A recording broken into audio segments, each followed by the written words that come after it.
Franklin Pike is one of the early turnpikes out of Nashville.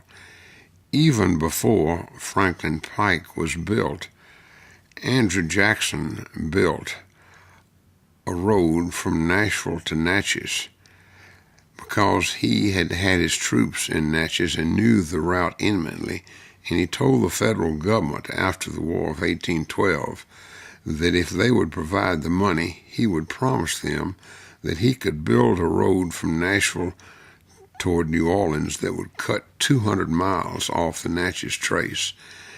And the government gave him enough money, and his soldiers built this road. That road is a little bit east of today's Franklin Pike, and it would evolve into the Franklin Turnpike that went to Franklin and on further south.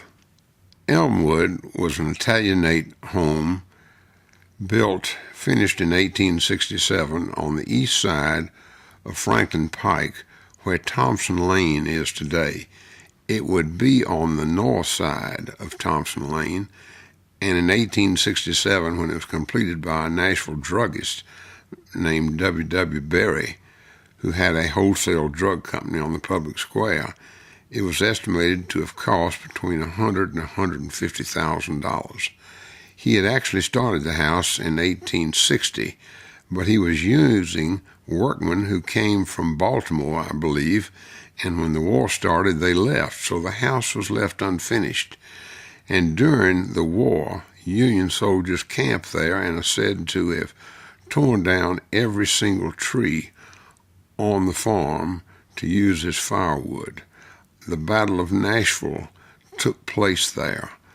The house then was bordered on the west by Vaux Hall, owned by the Vaux family, on the south by John Thompson's home, Glenlevin.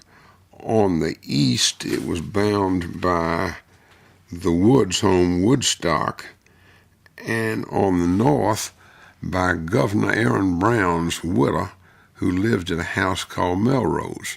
Berry Hill subdivision is where the house was.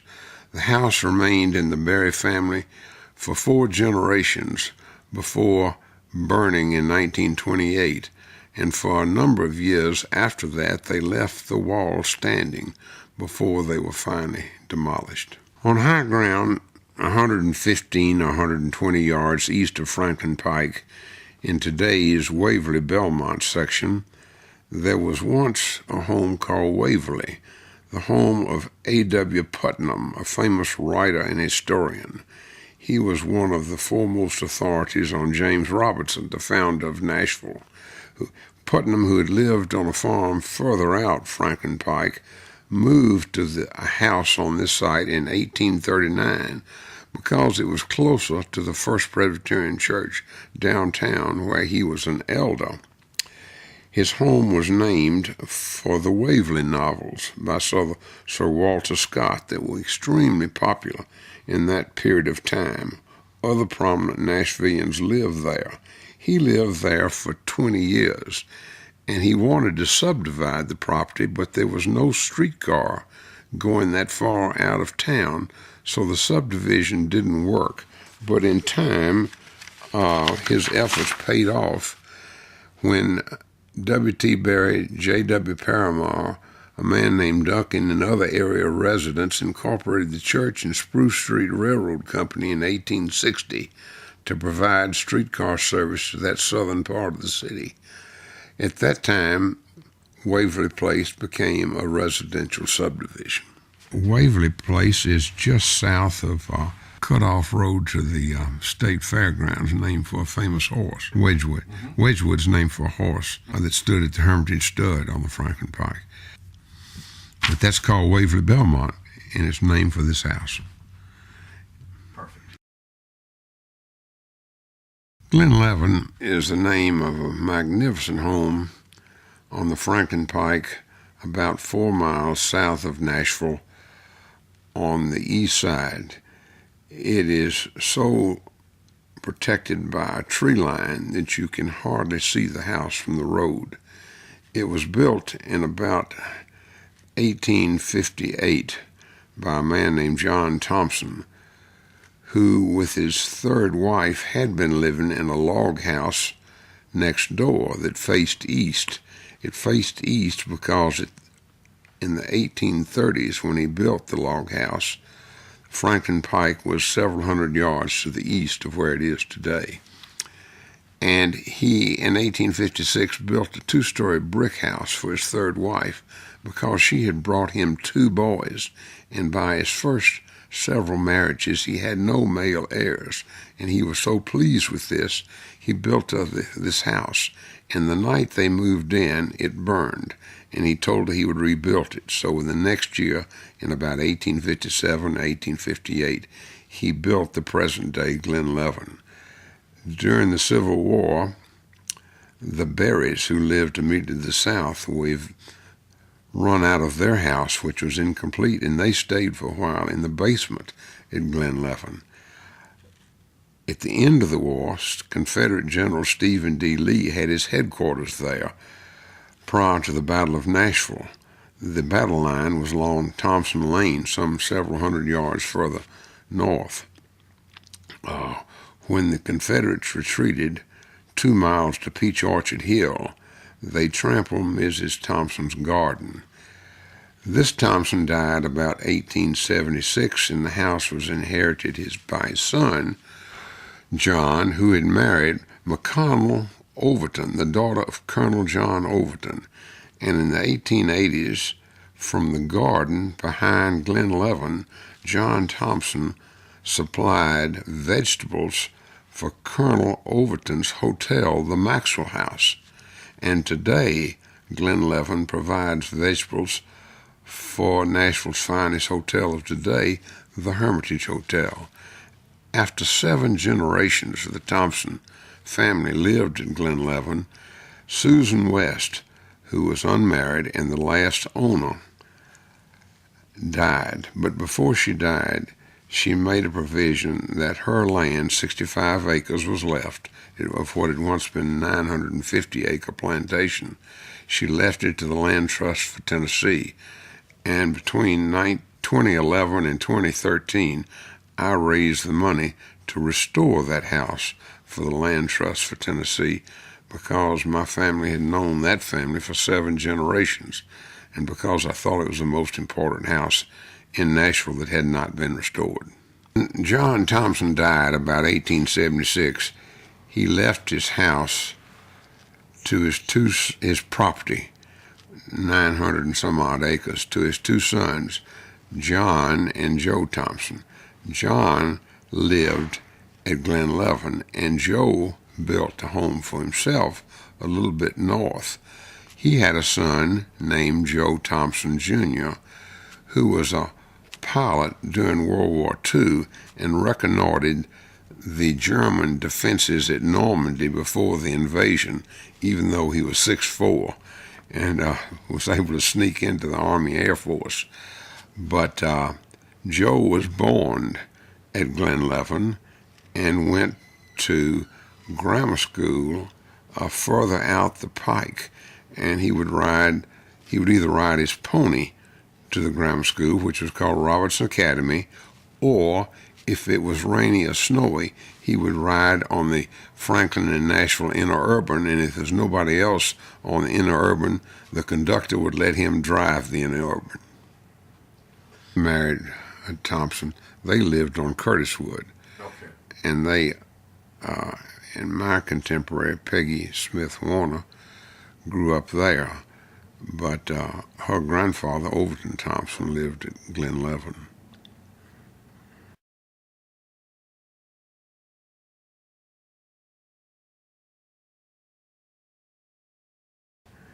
The Franklin Interurban was an electric streetcar that ran from Nashville to Franklin. It was founded in 1905 by a man named Henry Hunter Mayberry, a 41-year-old Franklin man who had made a fortune selling steel nails forged in Birmingham before he returned to Franklin in 1902. And he looked at 2 possible routes for the Interurban. One would go down the Hillsborough Pike, and the other go down the Franklin Pike. He chose the Franklin Pike because it was better, and talked to the landowners. Most were very receptive because it would enable them to get to town quicker and help them get their produce to town. Ironically, the person who gave him the most trouble was James E. Caldwell, who may have been the wealthiest person living on the Pike, and he wanted the Pike to go on the other side of Franklin Pike, on the east side, instead of through his front yard. And the case went to the Tennessee Supreme Court, where the interurban won, and they put a stop in James E. Caldwell's front yard and blew the whistle every time they stopped, which drove him crazy. But the interurban flourished, particularly after 1912, when a railroad line was built by a fertilizer company that Mayberry owned from Mount Pleasant to Franklin, which enabled the interurban to carry phosphate to Nashville, where it was shifted to the Tennessee Central. In the 20s and 30s, Franklin Pike was improved. It was paved probably in the early 30s, and the handwriting was on the wall that as more and more cars began to proliferate, the fortunes of the interurban were declining, and so its last run was in 1941. Cross back and forth. In front of FRA, there's still a little shed there where you waited for the interurban on the east side. You may have seen it. Yeah, I'm sure you have. And right there, my grandfather, for whom I'm named, was named Ridley Wills. In the 1901, he and a good friend, Cornelius Abernathy Craig, started the National Life and Accident Insurance Company, and it prospered. They invited Runcie Clements, who had bid on a failing company, and they liked him, to join them. And Runcie ran the home office while they built district offices. The company flourished, and in about 1928 went public. So for the first time, Ridley had the money to build a palatial home. His daughter had already married. He was living where Jimmy Kelly's restaurant is today, which he had built in 1915. And his son was seriously dating Dr. Matt Buckner's daughter. But despite this, he built a home my father named Far Hills on Curtiswood Lane off the Franklin Pike. And it was magnificent. And in the night, he had a mental breakdown, a final mental breakdown in 1936. And even before that, when he built Far Hills, he was probably in a manic mode because his children were grown when he built it. And he also built at the same time a hospital for his hometown of Brownsville, Tennessee. But 4 years later, when I was 2 years old, he had a final mental breakdown. And in the 1950s, my grandmother and my father sold the house to the state of Tennessee as its executive residence, which it is today. The Hermitage Stud was a racetrack on the west side of Franklin Pike that extended from about where Harding Place is today up to where Robertson Academy School is today. And it had a number of buildings, had barns, and was on 175 acres. It was owned by John Thompson at Glen Levin and some of Colonel John Overton's boys, and a son-in-law named Van Leer Kirkman who lived at Oak Hill. The stud started in 1987. It survived the economic depression of 1893, but failed in 1897. And when it failed, William Gerst, who was brewing beer in Nashville, leased it for 5 years to put some of his thoroughbreds on. But he left, and in 1912, a circus rented the old grounds, and the neighbors complained that camels got loose and trampled their gardens. Robertson Academy was built on land that was the southern edge of the Hermitage Stud, the school. By an act of Congress in 1806, the federal government ceded to the state of Tennessee 100,000 acres for the use of schools, and the state legislature then appointed trustees to establish schools in several areas of the state, and one of these was Robertson Academy, named for Nashville's founder, James Robertson. It was initially a log cabin built on Blackman Road, which runs east from Franklin Pike. But in 1911, this area was still sort of isolated, and so they moved to 2 acres then owned by McDonald Overton Thompson, whose husband, John Thompson, was a trustee of the school. And John Thompson and one of the Overtons each gave the school $5,000. The school burned in 1932, and my father-in-law, Granberry Jackson, then a young architectural school graduate, designed a new all-brick building, which he built on the site of the original school, and then he added 4 classrooms several years later. The school had grades 1 through 6. Is that when you were there? About right. And operated until at least 1971, and probably later. But today it is a school for gifted children, and it may be because there's a reversionary clause that it ever ceases to be a school, it reverts to the original owners. Perfect. Frank M. Andrews was born in Nashville in 1884. His father, David Andrews, worked for the Nashville Banner.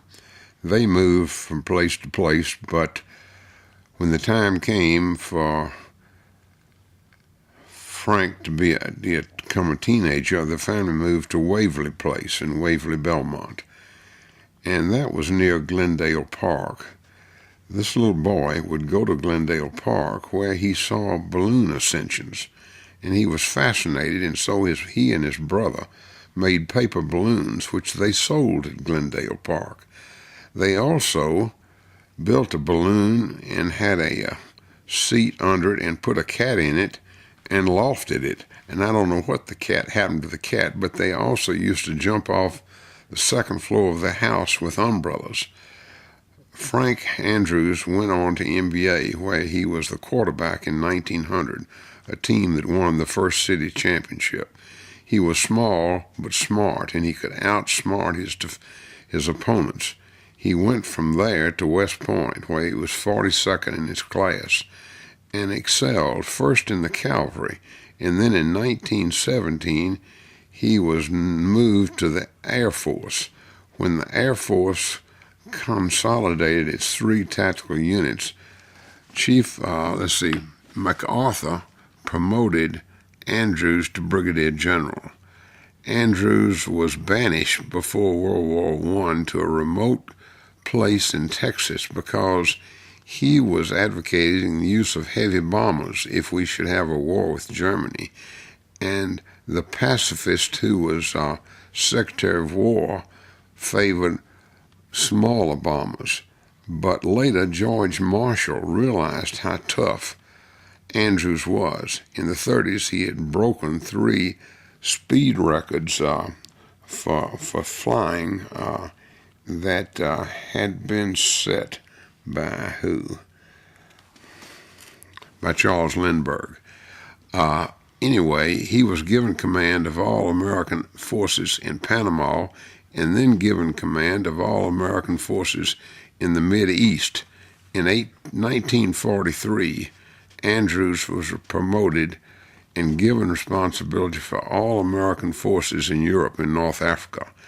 And had he not been killed in Iceland in a crash when he shouldn't have gone up there in bad weather, he was flying the plane, he was killed and buried in Iceland, and General Eisenhower took his place and headed the invasion in Normandy.